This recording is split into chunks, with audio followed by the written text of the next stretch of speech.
Yeah. for whatever Loki, reason. they really did. Oh yeah. All right. Here we go. Okay, on to the Spider-Man Onto No the Way Home shoe. review. Let's do it.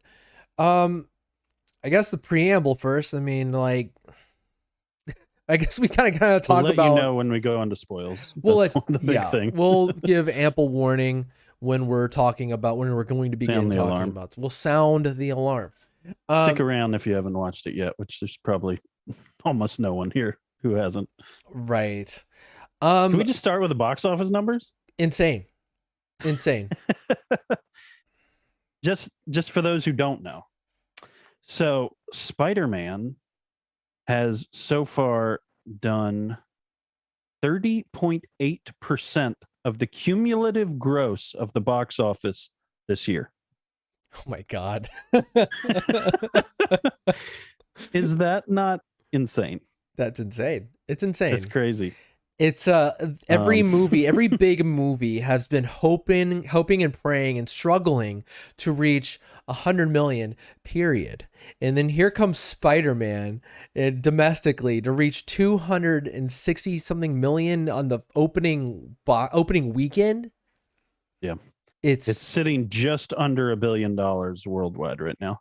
It's sitting at 965 million.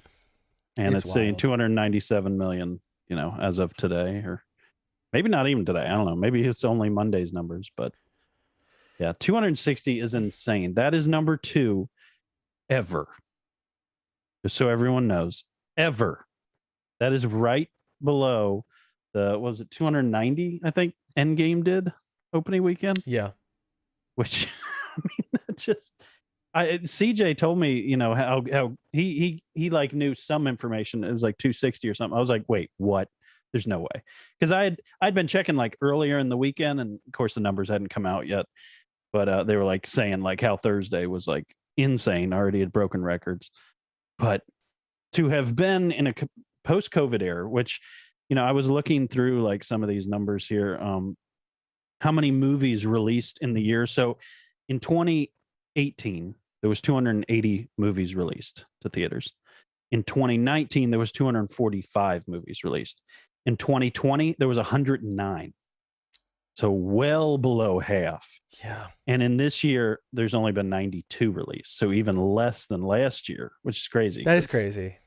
You'd think last year would be much worse, but I don't know. Maybe a bunch of movies squeaked out before March of 2020, but still, that's crazy. So I don't know where I was going with that information, but just the fact that like we have been in this place where like so few movies have come to theaters, like theater chains are struggling, as we all know. This is all rehashing information we've already talked about, but the fact that all that has happened, and we've gotten a movie that's broken all the records in the history of cinema, I mean, almost, number 2 still. It's just, wow. My anticipation was, I thought, very high for this movie. I was really afraid that, especially like box office wise, I was really afraid that it's wouldn't do what, I'd kind of anticipated, but it blew that out of the water. And that's saying something. It just, I love the numbers when it comes to this stuff, and for them to make this much money, it's crazy. Crazy. Yeah. I couldn't have said it better myself. I'm right there with you. I mean, it's wild. And there is something, I think, unique about this movie. And I mean, the Spider-Man movies always do really well, but nothing like this. This is something special about. One, I think we're going to talk about what they've done, and then kind of how the hype leading towards it has been something I haven't seen in a long time. And it was crazy going to the theater and seeing people dressed up, seeing first of all, seeing a lot of people dressed up, seeing a full theater, like going to a movie theater and knowing that everyone around you, freaking seat, every seat, and the knowledge that everyone around you is a hyper fan, is someone who's engaged and someone who's involved in this and is deeply concerned with what's going to happen on screen.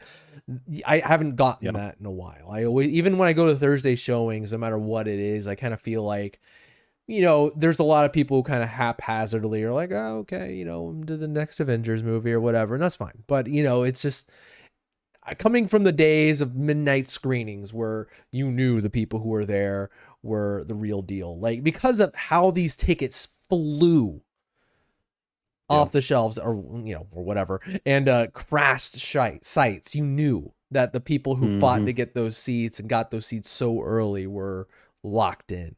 And so this is something I haven't seen in a long time. And I don't know when's the next time we're going to see it, but it's cool to see for something like this, something I care about, at least, you know, if it's so, yeah. Let's go ahead and discuss the movie. I've seen this movie about 1 3/4. What happened with the 3/4? Well, I saw this movie. Late or had to leave early? Well, I was you know, both. No, Don't get crazy. So obviously we saw it it went off without a hitch, thank God, the first time. But the second time, we went to go see it in our Celebration Point, one of our nicer theaters. Just, you know, we're like, okay, let's see it the second time. We saw it Sunday, and we saw it in the afternoon. And right after the climax of the movie, power goes out. Wow. The entire That's crazy. Movie theater, not just our screen, the power went out. I forgot to tell you that happened to me. My dad and I went to see James Bond like 2 or 3 weeks ago, and my dad was in the bathroom. I was sitting and waiting on it. Trailers were starting to play, and as soon as he walks in, the whole thing shuts down. Oh my gosh. So I have 2 tickets sitting in my wallet, like, oh yeah, passes. So I should check when they expire. I need to use those. Yeah, I mean, it was kind of an unnerving thing when, like, that had never happened to me. That's what I was gonna say. It's crazy that happened to you, and literally never happened to me. And like, I kind of felt nervous almost when it happened, because like there's, you know, so many people. There were so many people there still. I mean, like, Sunday night, still crazy, packed theater. Well, yeah, look at these numbers. Yeah, look at these numbers. And only imagine people like at the zenith of this movie being like, oh my God. And then the power goes off. People were, no. And then like, oh yeah, I didn't even think about that at first. And you're right. Amber and I were like, oh my God. That would be horrible. Yeah, because a lot of people, so glad that didn't happen to me. First time for some of these people. And like the woman popped out of like the projector room, you know, like that window was like, hey guys, the power's out for the whole theater. We're just on backup generators or whatever. Wow. We'll see what we can do. We'll pass out some passes if not. And so we were just like, let's just leave. I don't want to be here for the frustration of these people. We saw the best parts of the movie. Let's just leave. But people are so mad, man. Oh my God, I could feel it. People seething and just the nervous wreck. There was a girl behind me, not behind me, next to me. She was so into the movie. She was like making noises, and like she was so into it. So I was like, oh man, I felt bad. But yeah, I've seen the movie a few times. And we'll talk about, you know, kind of our theater experience as things happen in the movie. And I think that might be worth discussing. But let's start it off. Luke, what did you think of Spider-Man: No Way Home? I was overwhelmed by Spider-Man: No Way Home. It did everything that I was wondering whether or not it would do, and then some. And I mean, it kept overwhelming me. I don't know. That's like the word I think of when I think of this movie. Just completely jam-packed with goodness. This is maybe a little crass, but this is like a geeky, like, comic boy's wet dream. Yeah. Pardon my French or whatever that is, but I mean, that really is. It's like, this is the ultimate thing for any like comic book fan. You know, obviously Marvel, not DC, but yeah, there's almost nothing else you could ask for in a superhero / comic book movie other than maybe Endgame. It's nuts. Right. How about you? I mean, you know, like people are comparing this to like an Avengers movie. And yeah, I mean, they're different, of course, but they're similar in like one way. There's something like a feeling that I get. You know, I remember seeing the first Avengers and being like, wow, it's like I feel like getting that feeling as a comic book fan, seeing a comic book movie that anything's possible. And then I got that feeling again with Endgame. And I feel like I kind of got that feeling again now where I've just got that, wow, the Yeah. possibilities, you know, and it's just like I can't believe what they've done here. And you know, there's a I don't know, I think almost in just the care that went into that act, into we're gonna do this thing and we're gonna put a lot of care into it. And I think because of that care, it's very special because there's a lot of other really cool stuff that have nothing to do with any of that. That's still good. This is strip all that stuff away, and I think you do still have one of the better Spider-Man movies. But when you add all that stuff on top of it, it becomes something really unique and something special. Um, but yeah, I mean, it is something you just kind of gotta see as someone like me who is a humongous Spider-Man fan from way back. Just talking strictly about these villains for you know right now, like these are from movies that mean a lot to me. Like seriously, like I saw Spider-Man 2 in theaters like 5 times. Spider-Man 1 several. Like these are movies that I've watched and watched and watched and just the really big moments in my life when those movies came out. And just like since then I've just always had this big attachment to the Spider-Man cinematic, you know, universe with all these Spider-Man movies and in it. And so Yeah. there's something special there for me. And like even for someone like watching these trailers and like my hype probably getting out of control, even for me, this movie like surprised me in so many ways where I was like, wow, I didn't expect them to care that much. I didn't expect them to do Yeah. that. Hmm. And just the smile going ear to ear through pretty much all of this movie is just, you know, wow, just fantastic. I mean, like, I'm not going to sit here and say, like, this movie's bulletproof. Like, there's no moments in it that are silly or whatever. Maybe there's a thing or two here that doesn't add up. But I will say that any of those little nitpicky things that I might have, and I probably you will have too, I imagine. I think for me personally, they are completely dwarfed by the amount of magnificence Yeah. that's like on display here. And Yeah. yeah, I mean, it's one of those things where it's like, will my mom or like your dad get the same feeling about this movie that we have? No. And that's Absolutely not. not the point. It's not the point. And it Yeah. doesn't, honestly, for me, that doesn't matter. And I that mean, it's shows you like it's less important to target a general audience and more right. important to like cater to the people that want to see these kind of movies. There's a big enough fan group, and honestly, the kind of people who would enjoy those that would not enjoy these movies are getting less and less. Like, I don't know, Yeah. probably a little morbid to say, but like our generation and even younger generations who I think maybe even in a way are even more fans than we are, because like we have the nostalgia thing, and like a lot of people, less so me, more you, and then more even other people like are connected to comic books and really grew up in that. So there's like there's that element, but there's like people who grew up like, and Iron Man was always a thing, so it's like seeing Iron Man on screen was like, well, of course, that's how we consume our superheroes. Right. And so like they just expect to see the next movie from Marvel or DC or, you know, whatever person wants to go into the superhero genre. So I think this a little bit is a testament to say like if you're making, whether it's an action movie or a romantic movie or a comedy, like cater to the fans more. Like don't try to go for that general audience. Like it's okay to get like super geeky and really like into the nostalgia trip and, you know, all the things that brought people to this movie, because you're going to be rewarded in the end like for that. And Mm-hmm. you know, I think a lot of movies fall into that realm where they try to go too general and don't like just go into the weeds on the geeky stuff.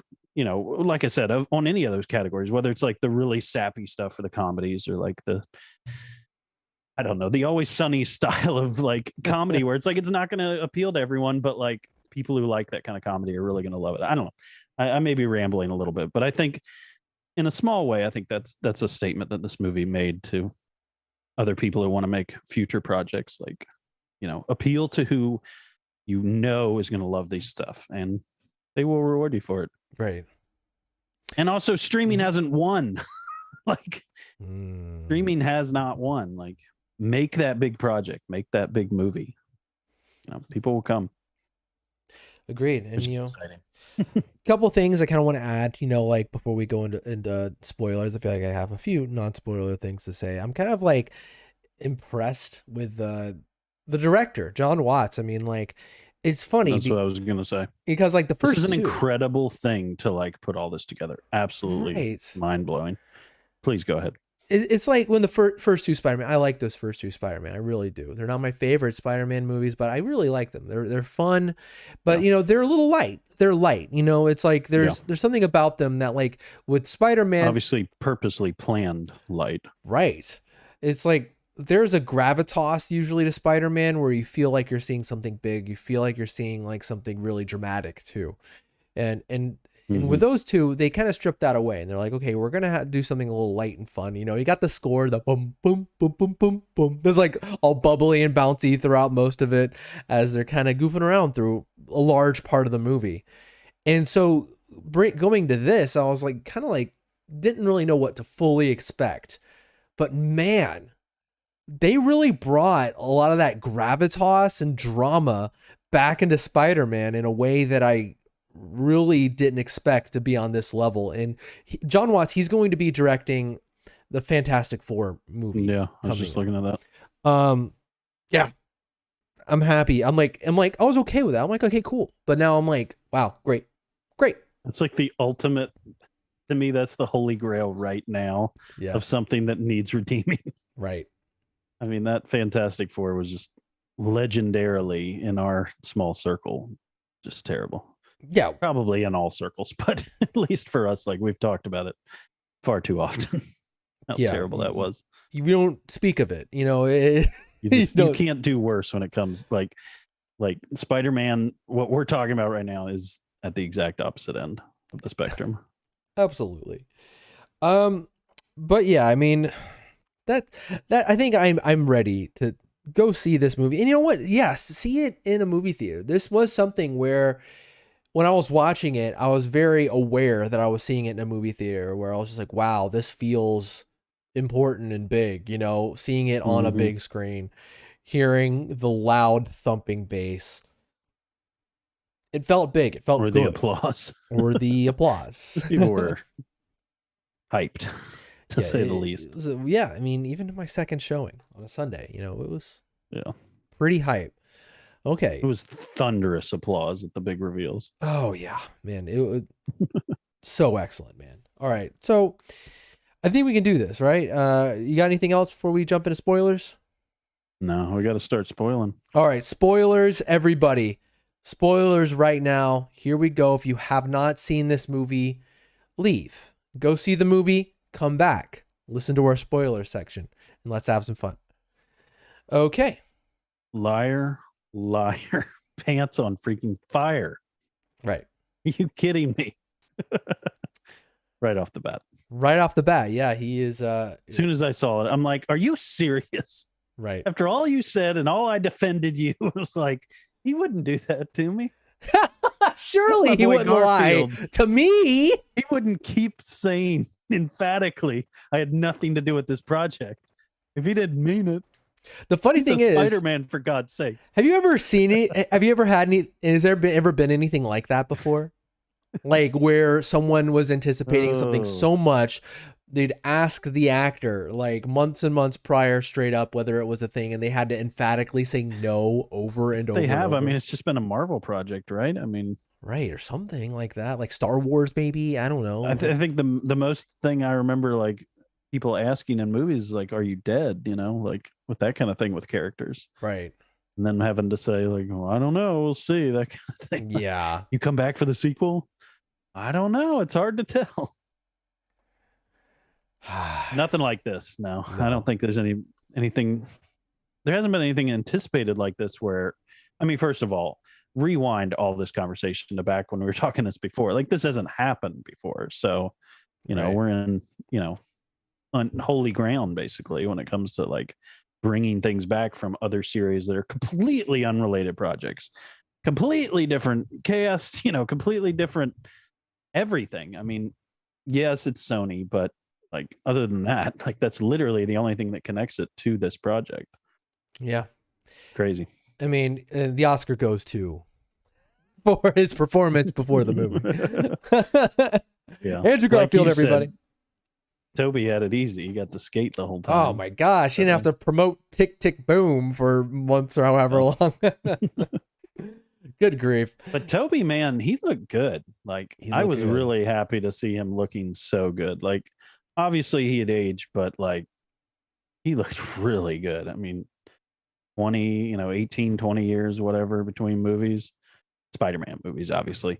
But yeah, he looked really good. Yeah, putting on that suit looks great. Looked great. Great in the suit still. Bravo to him. Yeah. I know how hard that can be as you age. It's hard to not gain weight and get soft. Lose mobility. And, yeah, I know there's plenty of CGI and there's plenty of stunt doubles, but, for what he did, he did it fantastically. Yeah. I mean, they all did. I mean, Andrew Garfield as well.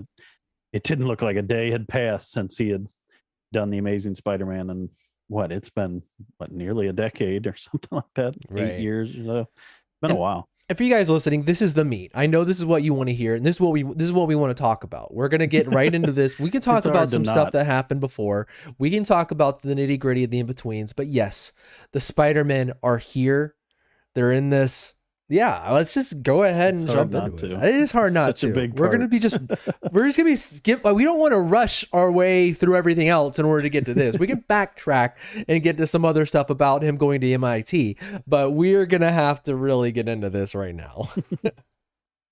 Yeah. So yeah, we can talk about, like you said, we can talk about that in a little bit. But yeah, there's, for me, at least in this part, it's hard to find a lot of criticisms with the way they did it. I mean, could you criticize that there was a little bit too much back and forth, and there's the stretching scene and there's the back popping scene, but I don't know. Like I told you before, like I said before to our audience, it's like, this is what the fans want. So, like I said, no matter what kind of movie you're making, like appeal to your fans. Like the next John Wick, like lean into the crazy kills. And that's exactly what people wanted out of this Spider-Man. Like they wanted that nostalgic, that I've always wanted brothers. They wanted stuff like that. And, you could maybe say that it adds a little bit of fluff to it. And they get sappy at times, and it just like keeps going in some points where I was like, okay. Mm-hmm. But at the end, I'm still like, I'm eating up with a spoon every bit of this from my bowl because I love it so much. Whether it's Toby talking about things that have happened to him and how that, maybe can help the other guys, and how you can hold on, man. Like it worked out for me, me and MJ in the end. Like there's so many little things like that. It's just like, yeah, it's sappy. Yeah, it's maybe they go on a little long about it, but I love it. So. Yeah, I mean, I'm with you. I'm hanging on every word that's said during those scenes, and I'm just like boom, glued in, narrowed in to everything that's happening. The movie was like, before all that happened, and I think it's important to say, like, they're in it way more than I thought they would be. Like, I thought they would be in it, but they're in it for the whole third act. I thought about that. I thought about what you had said. I was like, because I was very much even on the other side of it, where I was like, they could very well not even be in this movie. Right. I mean, I didn't think they weren't going to be in it, but I was like, they very well could, people are hyping this up, and this would be a huge disappointment, but there's a possibility they could just not be in this. But yeah, they could justify it in a certain way, or you could see their versions of Spider-Man like die or something. I don't know. Like there's a lot of ways they could have played that, but the way they played it with the whole, like, I want to see Peter Parker thing, that was pretty cool. Yeah. There's a lot of things you as a writer or as a director, it's like we could do so many things. That's always got to be the hardest thing about directing, especially something like this where you have like just an incredible number of possibilities, and narrowing in on something that works and keeps the story simple enough that it's easy to follow. But yeah, like the way they ended up landing on it, I thought it worked very well. It may not have been the perfect thing, but I think it was really good. Right.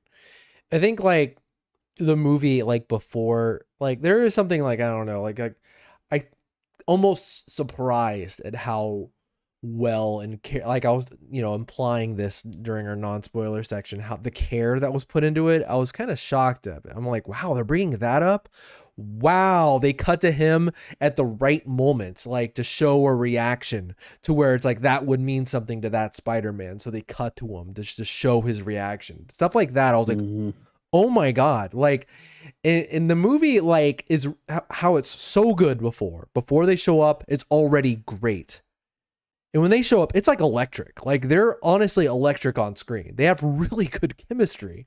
Yeah. And the writing is solid. Like it really is.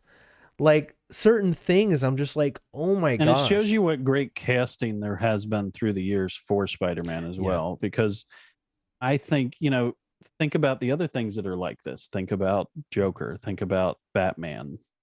Think about Superman. Like, I don't know that any of those would work as well. Maybe Superman, obviously that would be much harder because you have Supermen who've died and there's a lot more years between. But like all those characters, like think about the Batmans, like, I don't know. I just do not see those guys working well together. And, obviously it's a darker and grittier and it's a whole different thing, but they're three guys who are good actors, versatile, come off as really nice guys. I feel like they probably are pretty darn nice guys in real life. And that comes off very much on screen and very much plays into the friendly neighborhood Spider-Man that you expect to see on screen. And then just to have them all, you really feel like all three of them are that kid in the back of the bus that's been picked on and made fun of and had a hard time in high school. And they're kind of getting their shot at it in adulthood and they're bonding over that fact. And that's what really made it work so well for me. Like it is three Spider-Men who showed up together and are going through very similar struggles with losing parents, losing, aunts and uncles, and losing girlfriends, to death or to breaking up. And they just each have holes in their lives that like each one of them understands, but also can like help each one of them fill. And you just, you want more of these movies with this interaction. Like I was even thinking like guys would be good in a movie together. Like just not movie, even Spider-Man. Like just a movie, like just like a military movie or, a comedy or whatever. Like just, they'd have really good chemistry, but it's interesting what you said before, because you talked about Batman and you compared that to like Spider-Man. In a way, like there is something unique about Spider-Man in the Marvel like pantheon or whatever, because Spider-Man, whoever's playing Spider-Man really has to carry the movie in a lot of ways. That other, especially in the MCU movies, sometimes they're really like ensemble movies. There's a real ensemble that they have together. Like Shang-Chi, there's like 5 main characters at one point. It's more like a Batman kind of thing. Yeah. Right. Where it's like they have to carry the movie alone and they have a lot to do. And sometimes when you pull them in, you're like, oh my gosh. And they're all together. Like these guys have so much to offer on screen. It's crazy. Like, I'll go ahead and say this. Like, I think Andrew Garfield is really freaking good in this movie. Like, like it's like he snaps into it, and it's not just like he's doing the thing where he like. You love that beginning, don't you? Love it. He's like, prove it. He's like, I don't have to. It's great. He's funny and like they easily could have just been like, okay, well, what do you want me to do? And he could have just been like a sucker to be like, well, I'll do whatever you want. Here's webs. Here's me going all. No, he doesn't do that. He's like, really? Okay. That's not enough. Hand up. Okay. Oh yeah. It's like, yeah, you have trust issues. I respect that. It's great. He's freaking very awesome. Playful. There's a campaign right now. I don't know. It could be silly. It could be ridiculous, but honestly, I'm kind of for it. There's this whole campaign to make The Amazing Spider-Man 3. And like, whether or not that ever happens, and I feel like they could just do it. You can have multiple Spider-Man. That's fine. Comics do it. But whether or not it could happen, whatever, it just kind of shows, man, this guy can just is a tremendous actor who just doesn't like half-ass it. He like shows up and he gives it his freaking all and brings so much charm. Yeah, and he's an actor's actor. Yes. Yeah, very much. Fantastic. Toby's great too. He's also snaps into it. Like certain scenes where I'm just like, he's Spider-Man again. You know, there's just parts where he just showed up again. He's not, hey guys, remember me? I'm a cameo. No, he's like, you feel like authenticity from his performance. Like he was pulled from those movies that you remember. And that's what's awesome about it. Authenticity. I think that's the big thing I could say about it. They could have done this and it felt cheap. Like, oh, wow, they threw this guy in there. They threw this. No, there's something that's authentic about it. And I will talk about this to like everyone I talk about to this movie about. I always mention this because it's something that's important to me. And it's important when they do this in any movie, any sequel. The music. Oh my God. Yes. Thank you. These characters have themes, memorable themes, like to bring in Doc Ock's theme and to bring in like Electro's theme for a second. Like one, this isn't easy stuff. There's like 3 composers that they have to get it from: Danny Elfman, Hans Zimmer, and freaking James Horner for like the Amazing Spider-Man theme. And then freaking Spider-Man's theme. It's just, it makes it like gets into my heartstrings like nothing else. And I'm just like, oh my God. Oh my God. When I hear that James Horner theme for Amazing Spider-Man, I was just like, I can't with this, where he shows up and the da da da da da da da da, whatever. It's just, I'm still freaking out about it. I'm sorry.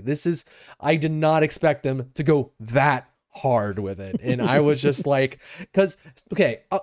cards on the table. I've listened to the Amazing Spider-Man soundtrack so freaking much. Like that theme that plays at the end of the album titled Promises. I've heard that track so many times, and that is one of my favorite scores in a superhero movie. And so for that to be in it, like I was just floored. Oh my God. I'm sorry. Look, I'm going nuts. No, I agree. One thing while you were talking, I was thinking, I think it shows that there's been movies before this that have come where they will bring characters back from previous movies, or they'll bring them from, side franchises that tie in or whatever. But so often, obviously everyone knows the phrase cameo, and that's what so many of these appearances used to be. It was, and I feel like we're in this evolution of that. And this is, I think, one of those pivotal moments where maybe, hopefully, I think it should be at least, that filmmakers will see this and say, okay, instead of bringing people in for franchises, like it pays to spend the extra money and bring this person in and have them be an actual character in the movie. Assuming that these are beloved characters that you're, bringing in, I can't think of exact examples, but whenever there's like characters from something that, you really like over here and you can bring them into another thing, like do it full board. Like don't have them come in and like have a line or something like, oh, there he is. Yeah, that's awesome. Like that's so throwaway, because by the time the movie's over, the person will barely remember that even happened. You think anyone's going to forget that Tobey Maguire and Andrew Garfield are in this movie?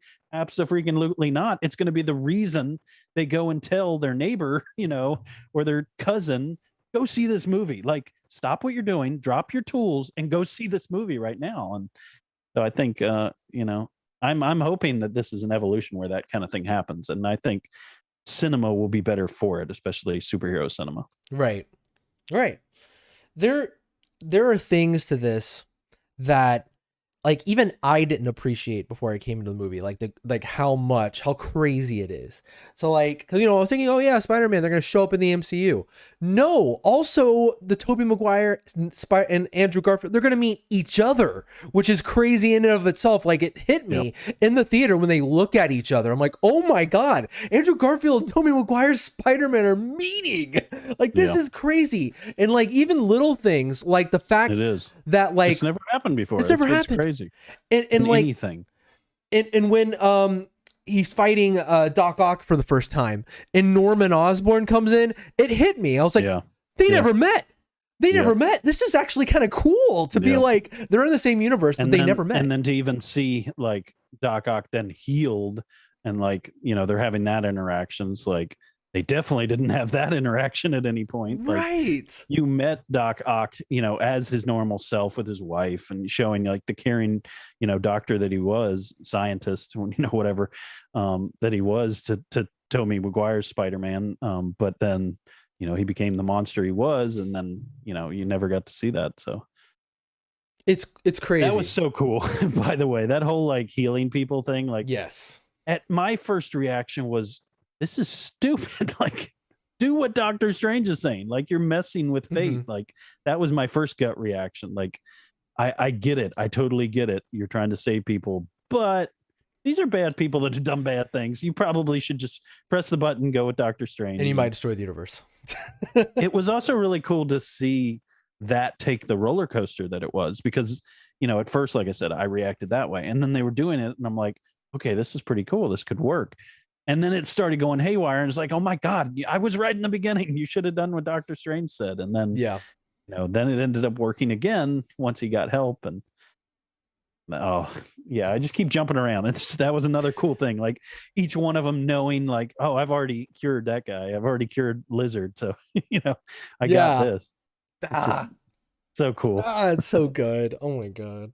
Toby talking about how, I think I've been thinking about this for a long time. I think I can come up with a serum for the Goblin. Yeah, he would have been thinking about that. Yeah. That's the coolest thing. Like, they didn't have to write that. Like, he could just have been like, I got Osborn.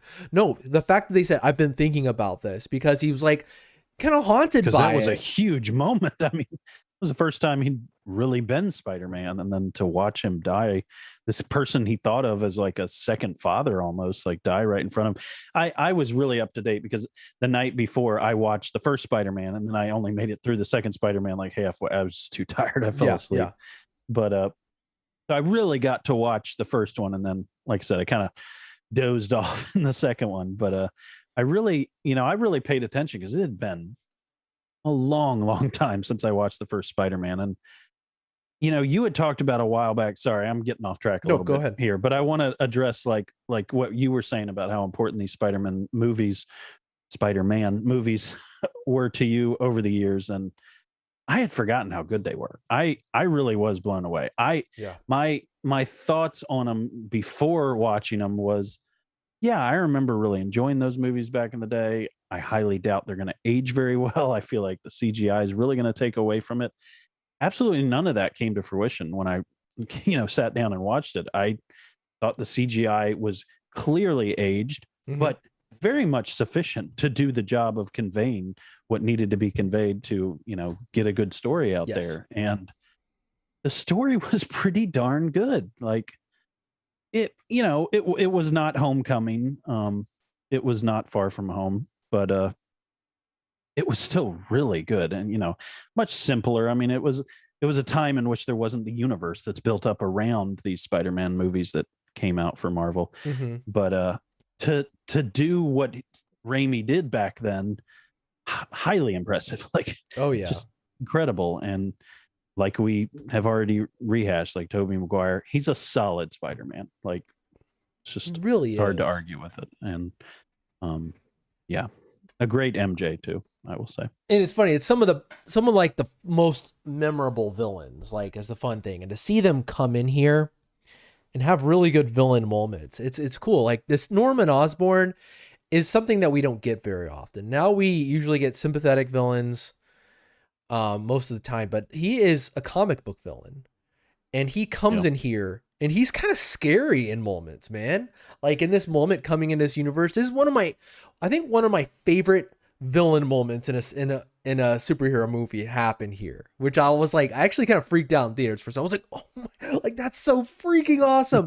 It's when that part when Andrew, like, it's like they all kind of break loose or whatever, and everything goes wrong, and Andrew Garfield, no, sorry, Tom Holland is fighting the Green Goblin. And so, like, they're in that hallway fighting, and like, he's just getting tossed around, and like, Tom Holland's just on top of him, just wailing on him, but it's not really doing much. And he just turns and does that maniacal smile, and the music is like, oh, like it's that like choir, like that creepy choir. And he's laughing as he's beating his face. That's freaking crazy. That's awesome. I love that. They're just like, no, these aren't cameos.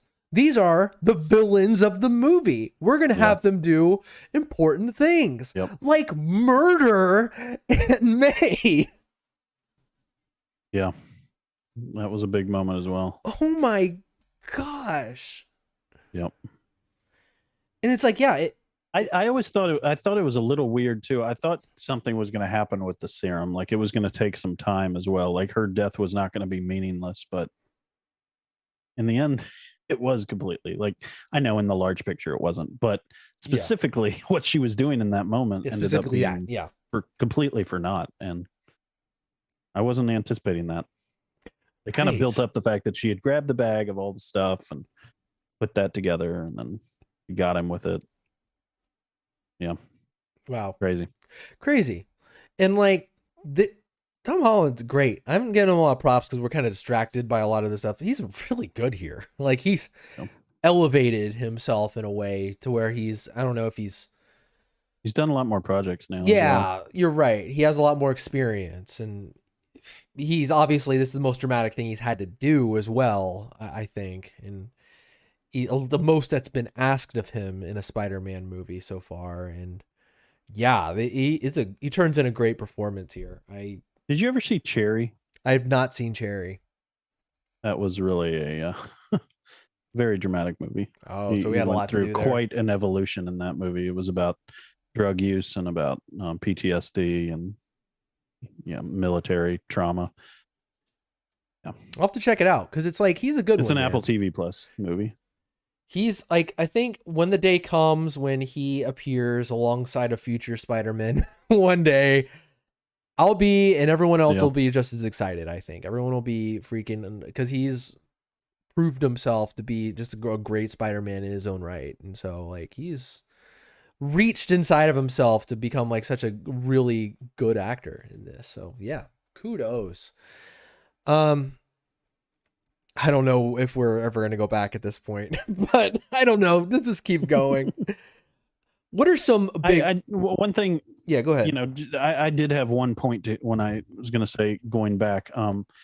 Before I watched this movie, I was wondering how they were going to set up the fact that he felt it was so bad that he had to go and cast that insane spell. And I did think they did a good job setting that up. They did put Tom Holland, Spider-Man, in a place where you could see that he was really at the bottom of the barrel and like he was really struggling. And the fact that the people around him, were in such a dark place because of what had happened to him, and he really felt the weight of that. You could feel like, okay, if I was in that position, it would get to a point where it's like, I got to try something here. Like, I can't have everyone around me like happy. My aunt, my best friend, my girlfriend are all like deeply affected by the fact that I'm Spider-Man and, my actions. And even though, they're justified, it's like, there's no way for me to defend this. So I have to do something. So I did think that was a good setup. Right. You'd want to do something. You would, like, at that point. And it makes sense for him, like that the thing that instigated it wasn't an act of selfishness, really. It wasn't like, oh man, life's harder for me. No, it's the fact that it's hurting the people around him that made him kind of do that. He's a kid, so he didn't think it through fully, which is played out for a pretty funny joke with Doctor Strange. But like, yeah, you buy it. I think you buy it enough to where you're like, okay, I get that he would do that, and you think that it's not a big deal.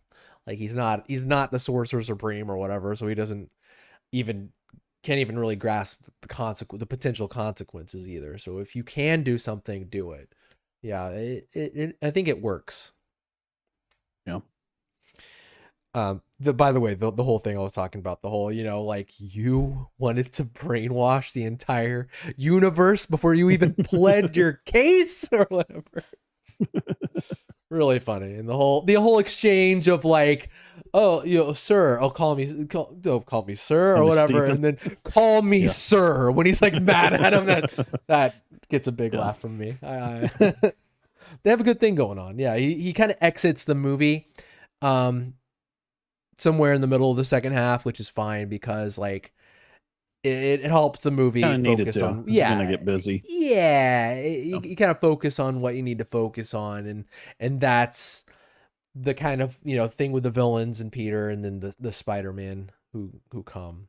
So um I think like everyone's kind of better here. I think like Ned is great here, and MJ's at her best. I think here, like you've gotten probably the most from her though, to be honest, because before I feel like she was a character that's kind of around and you like her. She's likable, but she's not much of a character yet. Like she doesn't yeah. really have anything to do but kind of just be like, "Oh, I'm quirky" or whatever.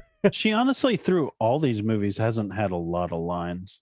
You Right. know, like she's really just been like more of a, you know, she's a, cool girl that he wants to hang out with. Basically, that's kind of what you get from it. And yeah, a little bit more depth here. Yeah, it was like very much at a distance for most of it. So yeah, what they gave her, I do appreciate. I feel like even though still what they gave her wasn't nearly as much as they would have given, like Mary Jane or Gwen in one of those Hmm. movies. But yeah, it's just not what they were, I guess, wanting to focus the most on. But I feel like they focused on it enough to where the ending is sad. I'm not like I don't feel anything or anything like that. I'm still like, man, sucks. Marvel has a way of not building up those side characters as much, though. If we Right. think about it, like those first two Spider-Man, I think you're exactly right. Like those side characters, love interests were big. Like they were integral. They were built up characters. There's a lot of like talking, especially having watched the first Spider-Man. Like there's a lot. There's a lot that goes into like Peter and MJ like talking about hopes and dreams and future and that kind of thing. And the same thing with the Amazing Spider-Man. But if you think back on a lot of Marvel movies, like almost all the time is spent on building up the bad guy. Like, Yeah. you have like whether it's Thor or Iron Man or Spider-Man, you have so much time obviously spent on building up who they are and seeing what they're doing. And their sidekick is usually just someone who has a few lines. Like Thor is like one of the best examples you have. Well, no, actually, that's not a good example. That's actually the opposite example because the love interest is more built up. I was thinking about her sidekick is always like just has like lines and Darcy, and she's just talking silliness. Right. But there's a lot of those like sidekicks that just are that. Doctor Strange and his apprentice who becomes the Sorcerer Supreme. What's his Wong. name? But there's not a lot of buildup of Wong's like backstory. No, Really, not at all. No. a good example of like someone you recognize and you like, and you really enjoy him, but you just don't know where he's coming from or really what's going on with him. Right. His personality more than anything else, Yeah, more that's just than kind of more their who he style of is. writing, I think. Yeah, I agree. Um okay.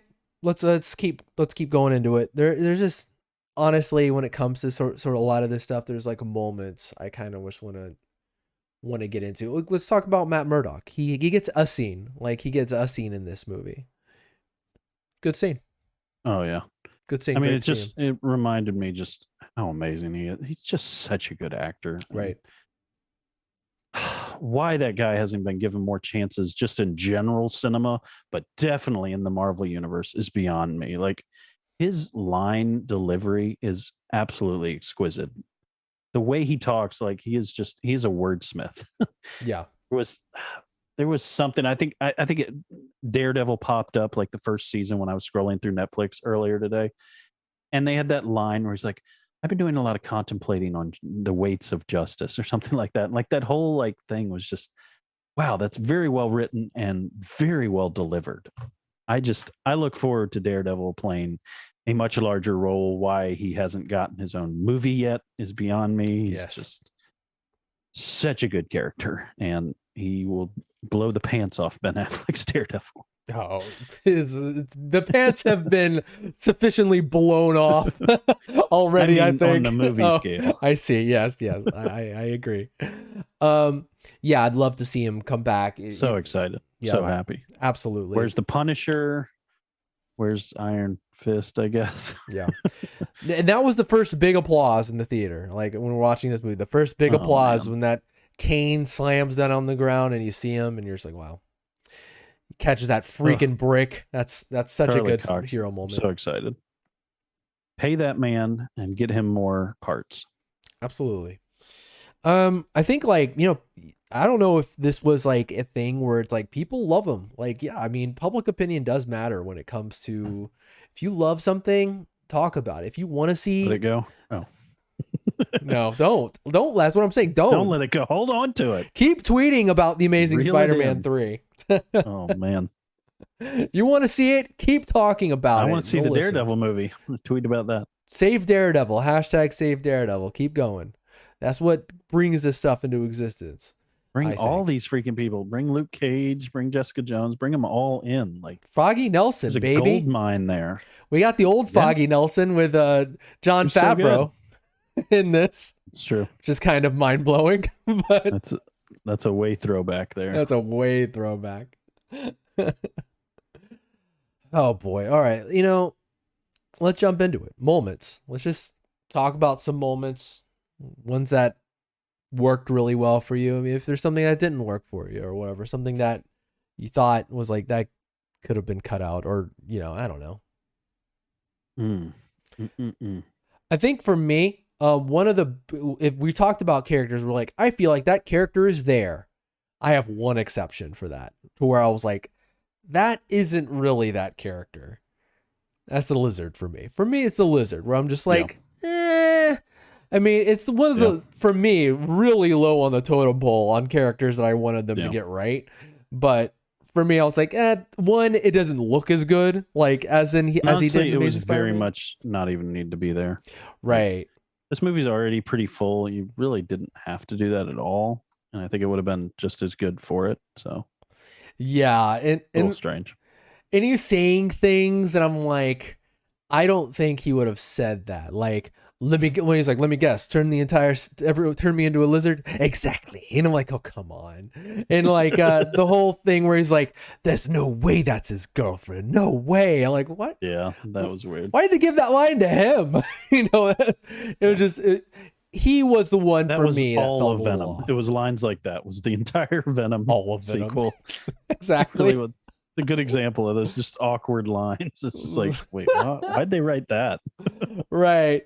It's like you get very few of that. Like for me, the one that they nailed the most, like to where I'm like, this is perfect, was Doc Ock. I'm like, he's great. He's just, there's no line that feels off for me that he says. And I'm just like, he's here.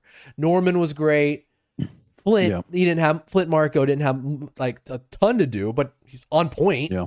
Like, and Sandman. Yeah, Sandman. And for Electro, they did something different. I feel like I like what they do, but they definitely go on a different direction than even like the personality. Obviously, his appearance is different, which I guess that's because of just how his body reacts to the energy of this like world. Haughty, more like in your face about stuff, and like, it was just a little far. He was like Jamie Foxx from the Jamie Foxx show. Like, really, it was almost like Jamie Foxx has just changed as a person, like over the years, and that's just like coming through a little bit, that he's not who he was back then.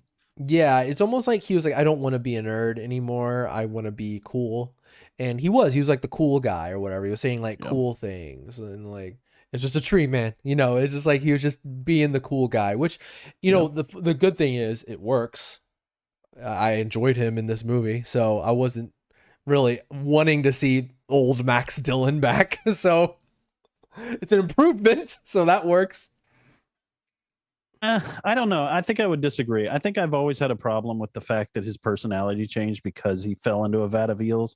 I've always thought that was a little weird. Like, he could still be that geeky guy, but be angry. I think that would be the better like mix to have with that character, where you sympathize with the fact that like this guy's still that guy that was made fun of. It's just now he feels like he's been the ultimate like denied everything and the ultimate like ignored, and now he just wants his revenge. And it's like, that makes sense. Why he's all of a sudden like, I got power. What's up? Come at me. It's like he wouldn't be that way. Like someone's personality is their personality unless they have like a head injury or something. And No, yeah, that's not really written in here. It's like there's if he no had way. that, if he had that or something like change in his brain, it would make sense. But it's not. Anyway, I'm probably talking about this too long. No, I I've always kind of actually, had that problem with that movie.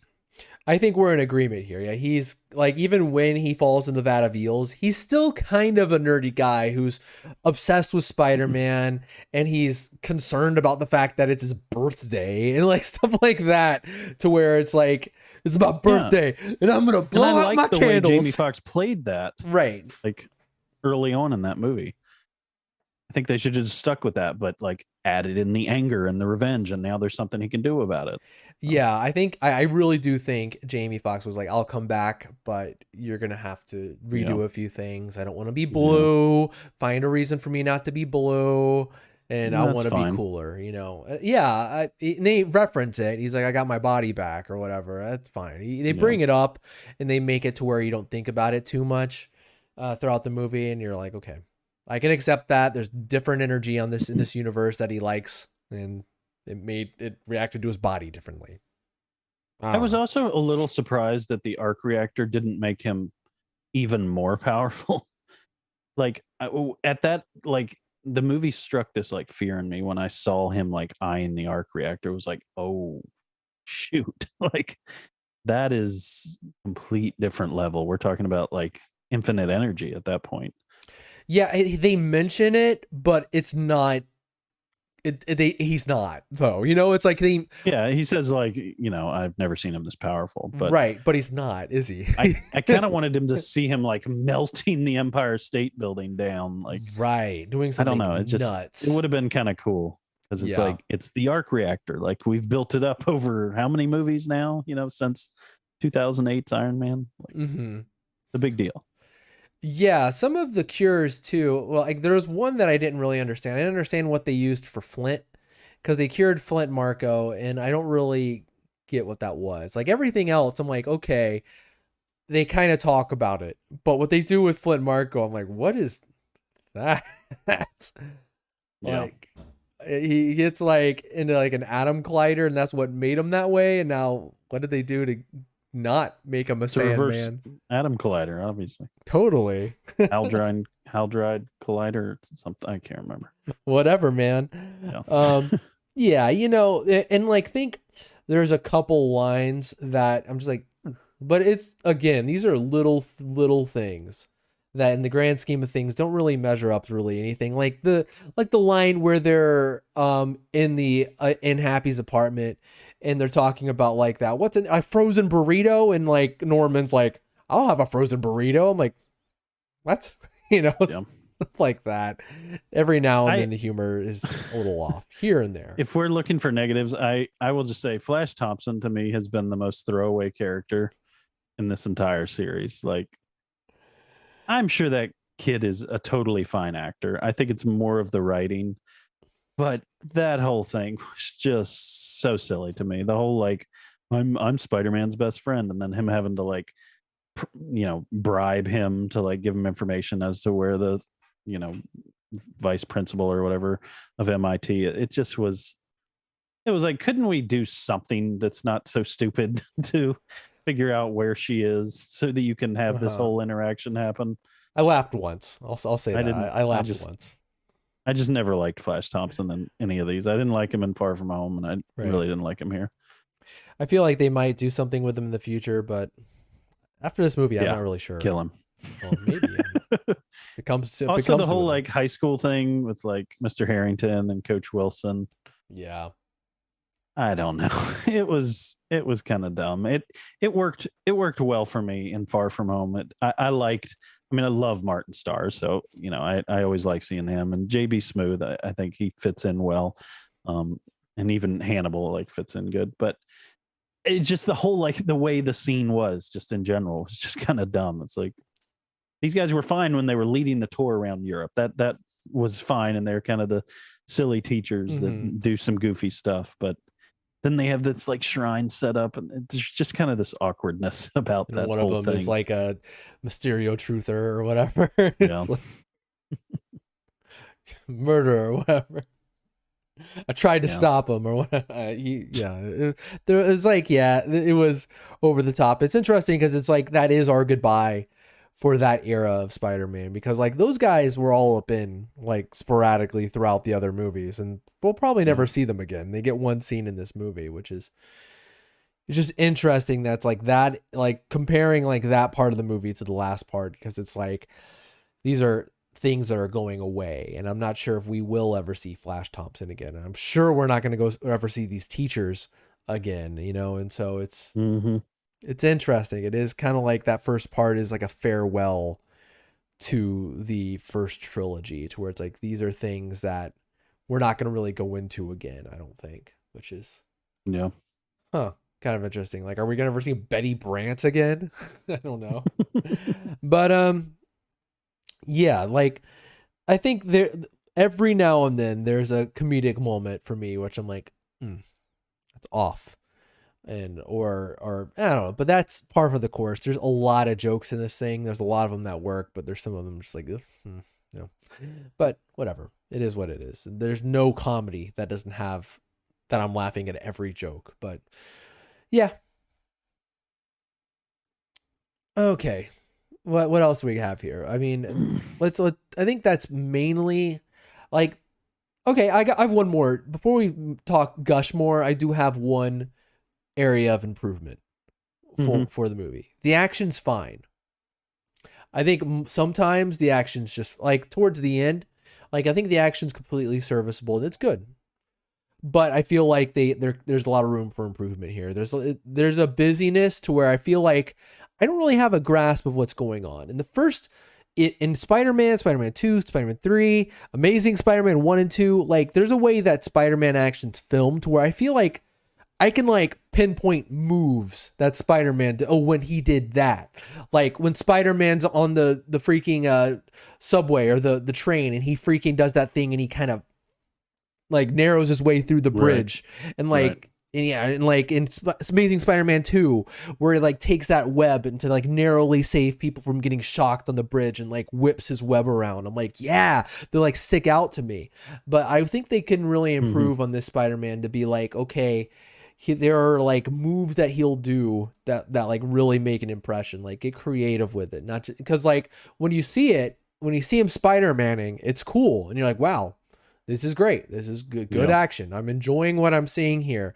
But there's never like, well, rarely I should say, moments to where I'm like, wow, that was a sweet Spider-Man moment where he did that thing. You know, there's not a lot of moments I can pick out in my head like that. Most of the great stuff in this movie, which I'm like, this is great, are like moments, you know, things that Hmm. happen but either within the action scene or like before or after an action scene. You know, it's never like, oh man, when Spider-Man did that thing, I freaked out. Like it's interesting for me to love a movie so much and have very few of those moments, you know. Yeah, I would agree. I I did really enjoy the whole finale. I mean, I thought the action fit really well, especially the fact that they had to be jumping around as much as they did. But I mean, it's so much different than the previous movies, so Yeah. there's a certain part of that they had to work with within the confines of having so many different things happening at the same time. And I think the action does have to follow that model a little bit. That makes sense. Yeah, I think you're right. You are Like, right. especially when you're fighting like four different people at the same time, it can be harder to like focus in, like in previous Spider-Man 1 and 2 specifically, where it was done so well. It gets hard to do. I agree. And like, for instance, in like moments like in Spider-Man 3, where like most of the act, even though it's a flawed movie, there's some good action moments in there. Like towards the end, it gets messy when it's like New Goblin and Spider-Man teaming up to fight Venom and Sandman. It gets kind of Hmm. crazy. So where I'm like, I can't really It's been so long. I need to keep watch that track one of again. this. I never got to that one. Right. I know it's going to frustrate me, but I do need to watch it again. Yeah, you know, eat the meat, spit out the bones. I don't know. There's some good things here and there, but there's a lot of bull crap. But that's it. That's what I got. And again, those things, like, even, and again, when I'm talking about the action, that seems like a big thing. I enjoyed the action. Whenever action was happening, I'm enjoying myself, but I just feel like there's room for improvement. Moments that really got me. I got to talk about this. Moments that I'm like tears are welling up in my eyes. I am super emotionally heightened. First time I saw it, the big moment for me was, Andrew Garfield's Spider-Man catching MJ. That was just like, so well done. Him seeing it happen and going that scream of no as he jumps off and catch him, and his voice kind of shaking in emotion, asking, "Are you okay?" That's just, it's great. That's just a great character moment, and they don't.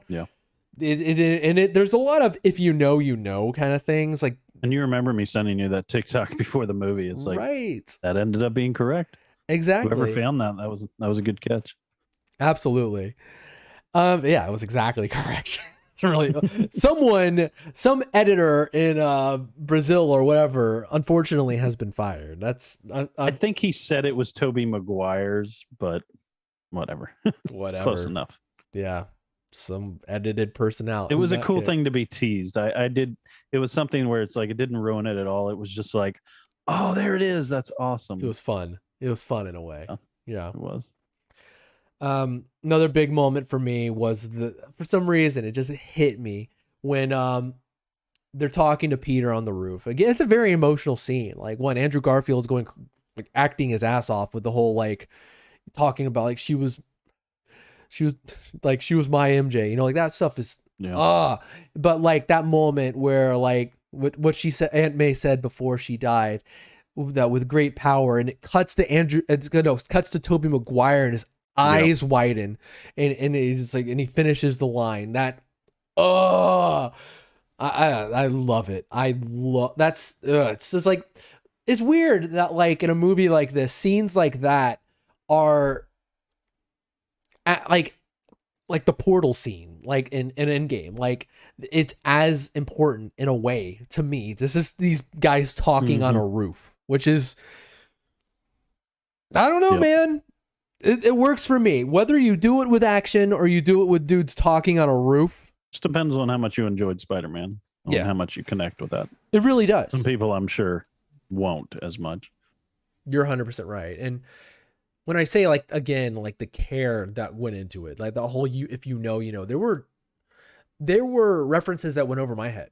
Like, honestly, I've seen these movies dozens of times, and there's parts where I'm like, I didn't catch that. Like, when, one awesome moment when Doc Ock shows up at the finale and gets to have one last interaction with Peter, but he's cured. And he sees him and he's like, and he helps. He helps in a big way there. It helps, which is crazy. To see Spider-Man from another universe is fighting villains from another universe, but a villain from another universe fighting a villain from another. Pulling the glider back. Crazy. That was really cool. And the line, like, Peter, my dear boy, you've grown up or whatever. And he's like, how have you been? Oh yeah. And he says, trying to do better. And I was like, oh my, I had to, like, watch a video where it says, in Spider-Man 2, where he says, oh, you're brilliant, but you're lazy. And he says, and he says in reply, I'm trying to do better. And so I didn't even catch that it was a reference to that line. That fantastic. Yeah. Again, I only remember that because I just watched it recently. Yeah. Care and attention. Before I fell asleep. So cool. So cool. And the implication to kind of, like, what's going on in their universe, it makes each Spider-Man kind of have a unique role. Like, it's funny that, like, Andrew Garfield kind of makes a jab at Toby, saying, like, oh, you look like a cool youth pastor. It's so perfect. He is kind of line. It is a perfect line. That's a really funny joke.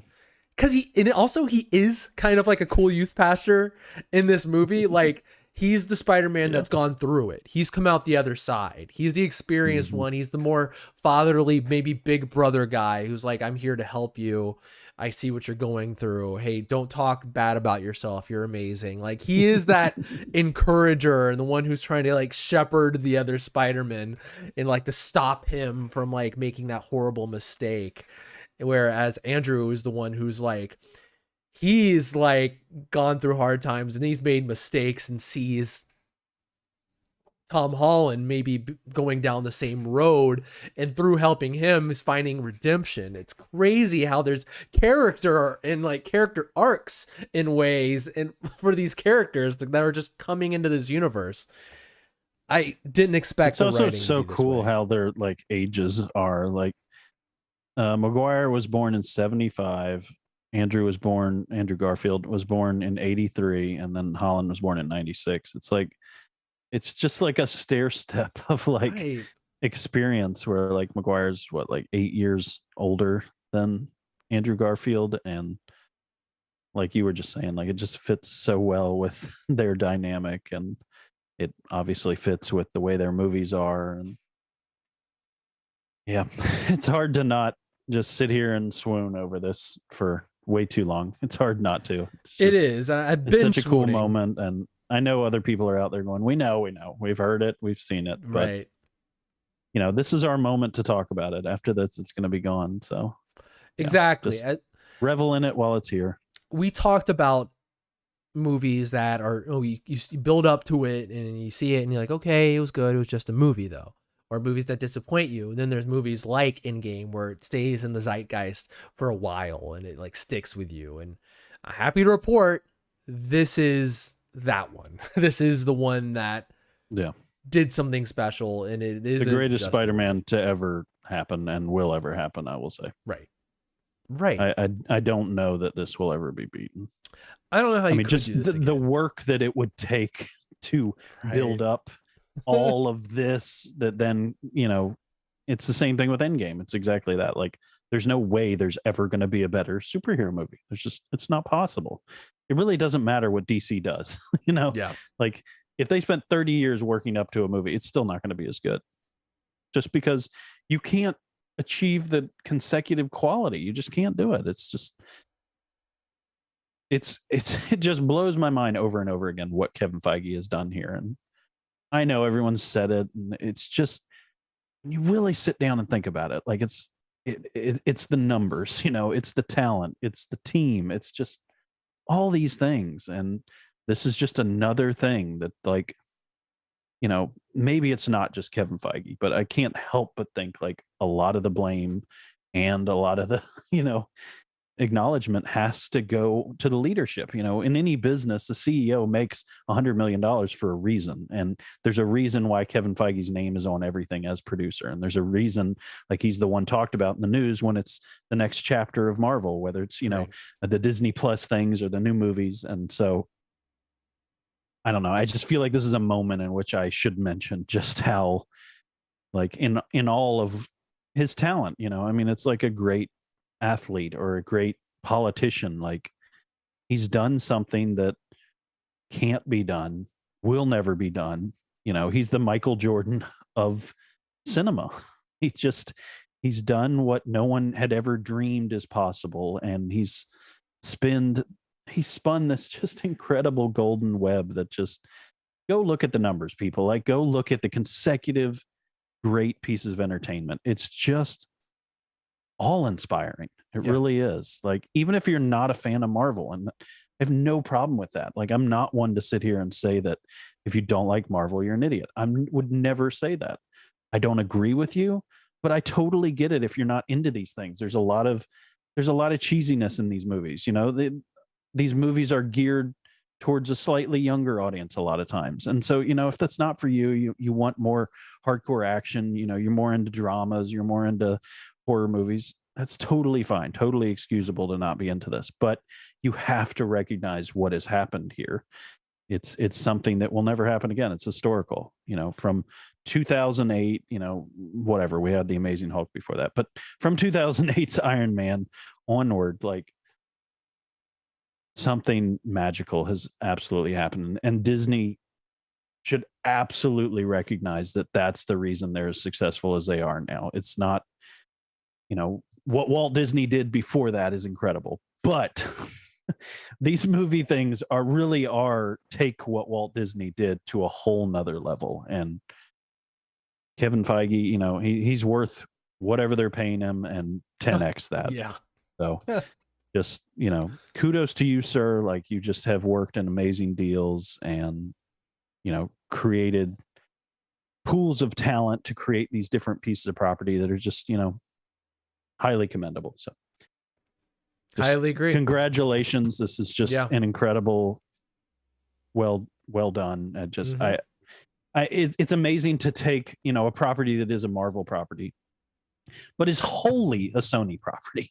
Yeah. And to be able to bring that into your film universe by swooning and, dinner and dining and, basically politicianing your way in is very impressive, because I don't know what part of this Marvel takes, but it's going to be a giant, me money bag size of money here, because, when you split up over $1 billion, you still end up with an incredible amount of money. And yes. So I just, people who've worked under Kevin Feige should start a school for other companies and be like, this is how it's done, because he needs to replicate himself. I want to see other companies do really well. As great as Disney is, I don't want Disney to be the dominant one. I want there to be 3 or 4 companies. I want Apple TV Plus to have their own, drama, world that they tie all things in, and like it's this intricate weave, or the next, Matrix, or the next, I don't know. I'm kind of rambling here. It's just, I'm in all of this, and it would be cool to see this happen again with other things. Yeah, I guess is what I'm getting at. Every single person who worked on this movie should be extremely proud. But yes, as you said, Captain, my captain, this is crazy, and he's crazy.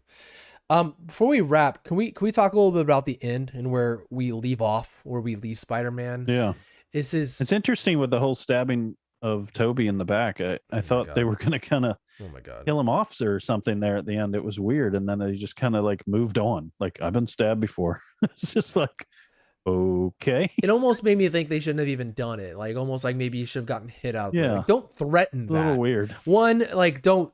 The most important thing is don't do that. Yeah, because back's turned to Norman. The most important thing is don't kill him. That's the most important thing. Don't do that. Yeah. But don't threaten me with it either. You just made him relevant. Yeah. That would have that nobody would have been able to. That would have hurt everyone's feelings way too much, including myself. But yeah, it led to some funny jokes, like, oh, I've been stabbed plenty of times, and the whole like, you're in a lot of pain, aren't you? Just so much pain, like, that's funny. But and I get it. Yeah, I wouldn't think he would die from that either, because like Spider-Man, if there's something like that, he should survive. He has a relatively quick healing factor, so he should be fine. But yeah, don't toy with me. Don't do that. It was weird.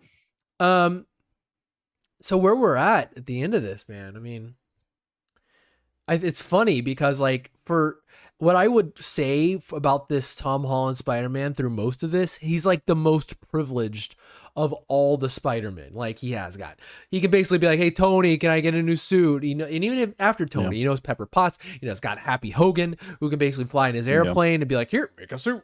And then he's got Aunt May, he's got Ned, and MJ's got his back, and he not a giant amount of problems. They don't even talk about Uncle Ben that much. No, when I say that much, at all. And at the end here, I think he's brought into the lowest point that I've ever seen a Spider-Man. Yeah. Which is crazy. He is 100% alone. Yeah. That is, yeah. Wow. Yeah. Trying to collect my thoughts. I had a thought earlier, a couple days ago, but I can't remember exactly where I wanted to get to with it. But basically, the general idea of my thought was just that I don't know. There was a lot of like symbolism in the way I think that ending showed, like him like walking into the coffee shop, and I don't know. It reminded me of Homecoming a lot, where it's like, him seeing all these things like for the first time, and like being a kid and being like Tony's like pet project, basically. And it was like he was right back there, but with none of that. You know, it was like Right. that guidance and everything where like Tony could like chirp into his ear or like show up at a moment's notice on a Learjet, or obviously not a Learjet, but uh Quinjet. You know, none of that was there. It was just like, and he doesn't even have his aunt, which is just, I can't even imagine being that way. I mean, even though he is like, what in the movies, like probably his early 20s, around 20, something like that. Like he's just graduated from high school. Um, but yeah, he's like, he's really got to make his way now at this point, doesn't he? It's like, Yeah. Zero. I, It's wild. I feel like they did that just so that they can, if Sony wants to do something, they can. Right. If they don't, they don't have to. Um, I don't know if you've read like the quotes from Tom Holland that IGN had up online. Did you read those? I recall it being somewhat wishy-washy. So there was one question where Tom was asked, like, basically, what do you want to do now? And he had said, I think I want to step away from making movies in general and I want to make a family.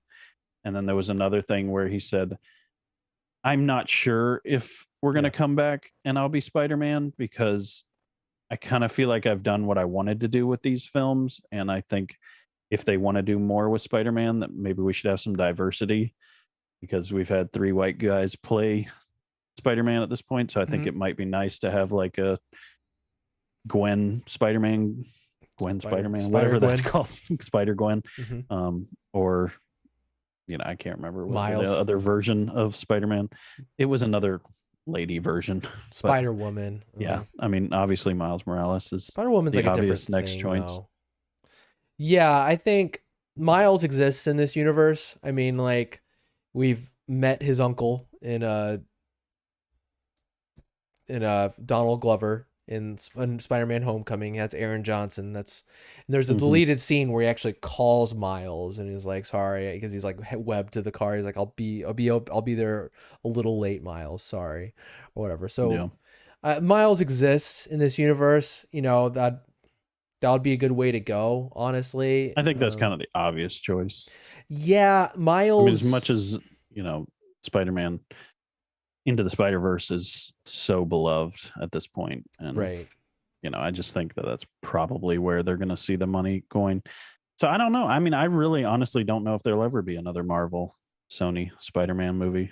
I can very much see there not being. You know, I guess it depends on, you know, how much attention Marvel wants to pay to Spider-Man. I think it's going to be a long time if it does happen. It's there's only like, it only takes a couple things to happen, like for things to change dramatically. And I think one of the bigger things is Tom Holland. Like if Tom Holland is like, no, then I think that might change the equation completely. If he says yes, don't get me wrong. I want there to be a whole nother like trilogy of these movies. I don't want any of this to be true. I'm just telling you what I've read. So I want him to hang out with Daredevil. Like I mean, there's a few things I just want to see. Like if he's going back to being more street level, he's making his own costume, which by the way, looks awesome. I love his classic outfit that he has now. I'm like, wow, after all these iron spiders and techno, you know, suits, I love this like grounded classic Spider-Man suit. It looks really good. Yeah, I'd love to see him hang out with a street level character like Daredevil and like him show him a few things about being a hero and seeing things from the street level, and you know, not like Avenger level threats, but like there's a bunch of stuff going on. Kingpin has a grip on the city, and like stuff like that. Luke like Cage easily. Yeah, I mean, they're all New York people. It'd be perfect. Yeah, I'd love that. I would Not love to mention that. Doctor Strange. I mean, you can always throw stuff in with that. It's like Jessica Jones, Punisher. Want to do like a personal relationship, maybe like someone who's like replacing Gwen. Bring in Felicia Hardy, bring in Black Cat. Like that would be a really good way to mix it up. Like here's someone who has a little bit more of an edge to her, and someone who is a anti-hero in her own right or whatever. That would be a good pairing, I think. So I don't know. I think there's a lot to be done and a lot you could do. I like that they're changing it up. We've gone almost as big as we possibly can go with Spider-Man. Let's strip it down. Let's, you know, bring it back to street level, friendly neighborhood Spider-Man kind of thing. Let's do it. I don't know. Looking forward to whatever it is I they would do say next. that's what's going to happen. Yeah, I think pretty firmly. None of the Avengers know him anymore. Well, know who Tom Holland is. That is a Do the weird thing, Avengers though. even exist anymore? Honestly, Right. That it's is a a thing. legitimate question now. That is a legitimate question, actually. I don't know. Yet to be determined. Wong's cooking up something, but I don't know if it's an Avengers. Yeah, um, the Revengers. the Revengers. There we go. That's okay. Mid-credit scene. Remind me what that one was. Venom. Oh yeah, yeah. Definitely the least excited it was for anything in this movie. Right. Same. I mean, You have to get that movie right for me to get excited about anything about referencing that movie. yeah. I'm sorry, Sony.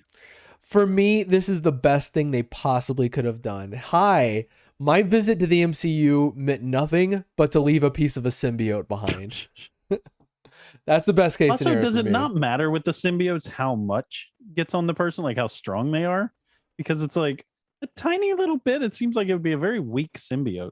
I think That just like becomes bigger, I guess. it matters because it's Spider-Man. I think like if it goes on someone like Spider-Man, it grows with the power. Gotcha. I think so something like that I think would be even stronger than what's on Eddie. If it got on Spider-Man. Just do it better than Spider-Man 3. Please. But we'll be probably talking about like Spider-Man stuff, and when news comes, I'm excited to see like what comes out of this, because whenever there's a big thing like this where it's like earth-shattering box office and stuff like that, people are going to start throwing money around. People are going to start making decisions. Things like if there's a campaign for the Amazing Spider-Man 3, I think people are going to be paying attention. Especially Sony, who's like, yeah, maybe we could just have our own Spider-Man or whatever. And I'm sure some of the Sony execs have already called Tom Holland and been like, so when you said you want to start a family, I mean, we can be flexible on your schedule, I mean, we can give you months off. I mean, yeah, we could provide daycare here. But I mean, you don't want to walk away from a treasure trove of money, son. Yeah. Think of your future children. I am certain they are throwing everything they can to try to say what's working here, what can we replicate, and what can we do more of. I saw on Instagram he got some new Rolls Royce. Oh, hey, so nice. Hey man, get that. What he deserves it. $250 million opening weekend will do for you, man. Heck yeah. Drive safe. I wonder if he gets a percentage of the box office. I wonder. That'd be a question. That would be a question for Tom Holland 6 years ago or whatever, when he was signing that original contract, probably. Yep. Whatever he got, I'm sure it's a lot more than Black Widow. Oof. Yeah, unfortunately so. I imagine so, but made a lot more money. But that's it. I mean, I don't feel like we need to talk about the Doctor Strange trailer. I think it looks cool. The only thing I'll say about that is, are you kidding? Like, that's weird. That's the first time I've ever seen a after credit scene be just a full on trailer. That's just a trailer for the movie. It's happened once before. Like, that was they did an Avengers trailer at the end of Captain America: First Avenger. They did a short teaser for Avengers. The only other is that even a short teaser though? That was long. That was a lot. Trailer. That is the one they will release on YouTube whenever. That was weird. I did not like that. It was kind of weird. Usually I really like the end credit scene because they're very teasery, very shadowy. That was not at all that. Yeah. That was just like, well, we're making another one in case you didn't know. Yeah, I hope they don't make a habit of that. I'm excited for that movie, but that's a weird, weird move. I mean, that has nothing to do with my excitement. It's just, I just don't like that. Yeah.